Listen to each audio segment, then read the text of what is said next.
ჯაყელი. დაიბადა პარიზში. საფრანგეთში დაბადებული პირველი ქართველი ემიგრანტი ბავშვის ქალბატონ ეთერ რუხაძისა და ბატონ ოთარ ჯაყელის ოჯახში.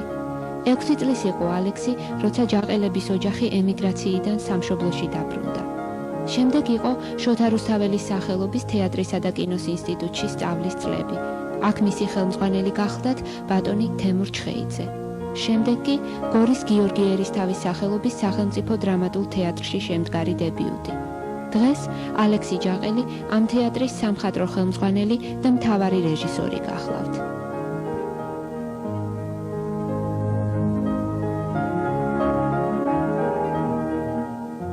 ალექსი უმკაცრესი დღევანდელობის ფონზე როგორ ახერხებს გორის გიორგი ერისთავის სახელობის დრამატული თეატრის კოლექტივი აქტიურ შემოქმედებით მოღვაწეობას? მუშაობით ახერხებს. ეს მუშაობა რაში გამოიხატება? გორში, როდესაც ჩამოვედი სამხატვრო ხელმძღვანელად, დაახლოებით 3 თვეში გაკეთდა 3 სპექტაკლი, გასტროლები მოახერხეთ თბილისში. სამწუხაროდ ამან წარმატება არ მოიტანა, მაგრამ ერთგვარად გამოაცოცხლა გორის თეატრი. მაგრამ ამის შემდეგ იცით რა მოხდა, რომ რაღაცნაირად გუნდი შეიკრა თეატრში. ჩემთან მოვიდა ლიტერატურული ნაწილის გამგე მაგული ქალბატონი მაგული გარდაფხაძე, იგივე კახა ბერიძე დირექტორი, ვაჟა დადიანიძე. აი რაღაცნაირი გუნდი შეიკრა თეატრში, რომელმაც აამუშავა მკვდარი წერტილები, შეიძლება ითქვას. იგივე დავუშვათ ვაჟას მოსვლამ განაპირობა ის, რომ თეატრში სტამბა გაიხსნა, იქ პროგრამები დაიბეჭდა, იქ ბუკლეტები გამოვიდა. საოცრად დიდი რეკლამა გაგვიკეთა ქალბატონმა მაგულიმ თავისი სატელევიზიო გადაცემებით, ინტერვიუებით, გაზეთში გამოქვეყნებული ინტერვიუებით და გადაღებული ინტერვიუებითაც. კახა მე მგონი საერთოდ ოჯახი დატოვა და 24 საათი თეატრში არის სულ დარბის იქ დაწყებული ლურსმის პრობლემიდან დამთავრებული სპექტაკლის ბილეთის გავრცელებამდე და რა ვიცი, მოკლედ რო ვთქვა რა არის, იცით, გუნდში შეიქმნა ჯგუფი, შემოქმედებითი ჯგუფი, რომელიც აი სხვადასხვა შემოქმედების სფეროს ემსახურებოდა თეატრში. და ჩემი დამსახურებაც იყო იმაში, რომ სპექტაკლებს დგამდი და ხშირმა პრემიერებმა რაღაცნაირად აიძულა გორის მაყურებელი შემოსულიყო თეატრში.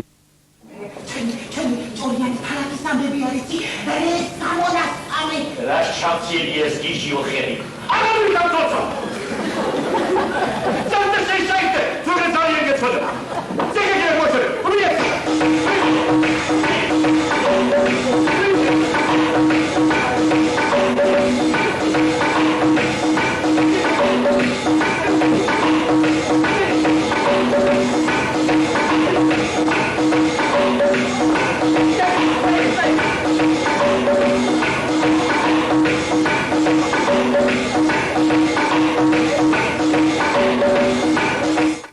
პირადად თქვენთვის, როგორც ახალგაზრდა რეჟისორისათვის, რა წარმოადგენს დღეს ყველაზე დიდ პრობლემას? როგორც რეჟისორისათვის, ჩემთვის ყველაზე დიდ პრობლემას წარმოადგენს უფულო ქვეყანაში ცხოვრება. და ის ცხოვრების პირობები, რომელიც აქვთ მსახიობებს თეატრში და ტეխ პერსონალს. აი ეს არის ყველაზე დიდი პრობლემა ჩემთვის დღესდღეობით.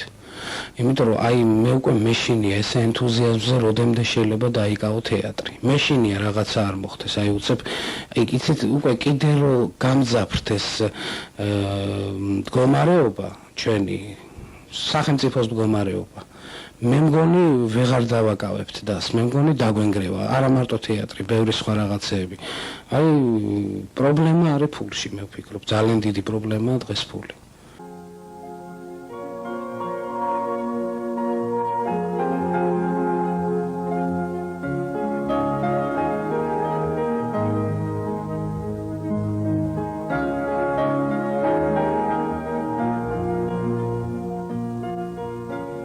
ალექსი, როგორ თაობად მიიჩნევთ დღევანდელ ახალგაზრდობას? მთელი დარტყმა ჩვენ თაობაზე მოდის ეხლა, მთელი დარტყმა და მე მგონი ძალიან ძლიერი თაობაა. ძალიან ძლიერი თაობაა, რომელმაც ალბათ კიდე უნდა მიიღოს დარტყმები. ყოველ შემთხვევაში ძალიან დიდი დარტყმები მიიღეს ჩვენი თაობის წარმომადგენლებმა და გადაიტანეს და მე მგონი კარგათაც. არ ვიცი, მე მგონი ძალიან მაგარი თაობა. ყველანაირად სულიერად ვამბობ პირველ რიგში.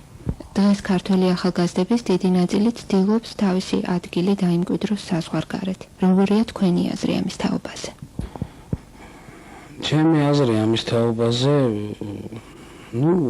ალბათ უარყოფითია, რა თქმა უნდა, ძალიან ცუდია, მაგრამ მე მესმის იმათი. აბსოლუტურად მესმის, იცით? მეც მიფიქრია ამაზე, რომ აქედან წავსულიყავი. აი მიფიქრია, ძალიან ხშირად მიფიქრია, მაგრამ ალბათ ეს არის იოლი გამოსავალი ძალიან და მე ხა სხვაზე ვერ ვიტყვი, რომ მან ცუდი გააკეთა, რომ წავიდა, არა. ეგრე თემურ ჩხეიძე ლენინგრადში წავიდა და იქ დგამს სპექტაკლებს და წავიდა, იმიტომ რომ იცით რაღაცნაირად შეექმნა ისეთი პირობები, რომ მან ვერ გააკეთა ის, რაც უნდოდა რომ გაეკეთებინა, ხო? ჩვენში გავრცელებულია აზრი, რომ საზღვარგარეთ ახალგაზრდები თითქმის უპრობლემოდ ცხოვრობენ. აი, რამდენად მართებულია ასეთი აზრის არსებობა? არიან ახალგაზრდები, რომლებიც უპრობლემოდ ცხოვრობენ. მაგრამ მე ვიცი ახალგაზრდები, რომლებიც საოცარი პრობლემები აწუხებთ და იბრძვიან იმისთვის, რომ რაღაცას მიაღწიონ ცხოვრებაში. შესაძლებელი რომ იყოს, ალექსი, უპრობლემო ცხოვრება. მიიჩნევდით თუ არა მას უინტერესოდ? რა თქმა უნდა. აუცილებელია პრობლემები იყოს. იცით რა არის? რა არის? აი სცენიური მოქმედება რა არის? იცით? დრამატურგის მიერ, ან რეჟისორის მიერ შემოთავაზებულ ვითარებაში დაბრკოლებების გადალახვა არის სცენიური მოქმედება. თუ დაბრკოლება არ არის და დაბრკოლების გადალახვა არ არის, მაშინ ის არ არის საინტერესო. და მე ეგრე მიმაჩნია, იცით, რაღაცნაირად მე სტიმულს მაძლევს პრობლემები. რაღაცა პრობლემები სტიმულს მაძლევს და პირიქითი რეაქცია მემართება. პირიქით ბრძოლა მინდა და უფრო მინდა რომ რაღაცა გავაკეთო. თქვენ ბევრი საზღვარგარეთელი მეგობარი გყავთ, რა იციან მათ საქართველოს, ქართველი ხალხის, ქართული კულტურის შესახებ? ეხლა უკვე იციან. ადრე არ იცოდნენ, აი, როდესაც ესეთი საბჭოთა პერიოდი იყო, მაგრამ მაინც თუ არ ჩამოვიდა კაცი და არ ნახა, ერთი თვე არ იცხოვრა სიტუაციებში, არ შევიდა რაღაცა იქ თეატრში, არ წავიდა კინოში, სადღაც წვეულებაზე, ვერ გაიგებს კარგად რა ხდება აქ და როგორ არის. ესეთები არიან ისინი, ვინც ჩამოსულან აქ.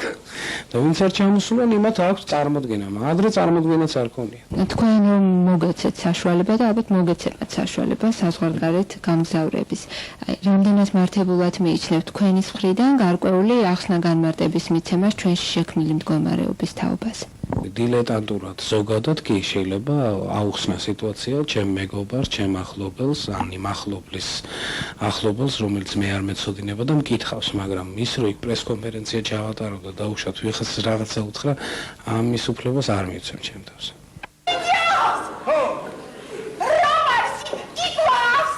რომანსი, ხო? გიმიგერო. ვაიმე, ბულბულია, ბულბული. ჩვენინება, ბატონო, ჩვენინება.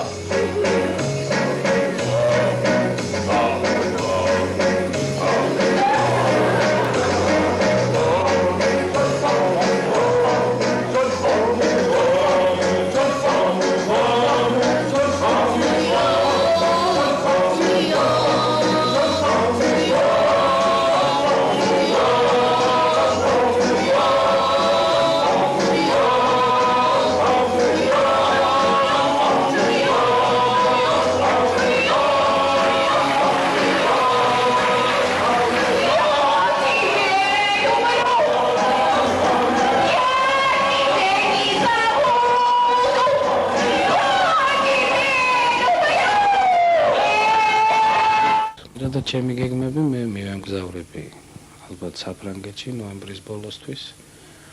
გაზაფხულზე ჩამოვალ ისევ გავხსნით სეზონს და ალბათ უკეთესი სეზონი გვექნება. ამაზე უკეთესი სეზონი მედი მაქვს. საფრანგეთში არის რაღაც პერსპექტივები, რომ შეიძლება რაღაცა გავაკეთო ჩემი პროფესიით. და ეს გარკვეულად თეატრსაც გამოვადგეს, გორის თეატრი. ხომ არ აპირებთ საგასტროლოდ გორის თეატრის წაყვანას საფრანგეთში? ვაპირებ ნამდვილად. მაგრამ როდის როგორ, აი მაგას ზუსტად ვერ ვიტყვი ახლა, მაგრამ რო ვაპირებ, მაგი და რო გავაკეთებ, მაგაში დარწმუნებული ვარ. ალექსი, რა არის დღეს ჩვენთვის ახალგაზრდებისათვის ყველაზე მნიშვნელოვანი ნაკლებად პრობლემური მომავლის შესაქმნელად? ყველა გააკეთოს მაქსიმუმი თავის პროფესიაში. პროფესიონალიზმი.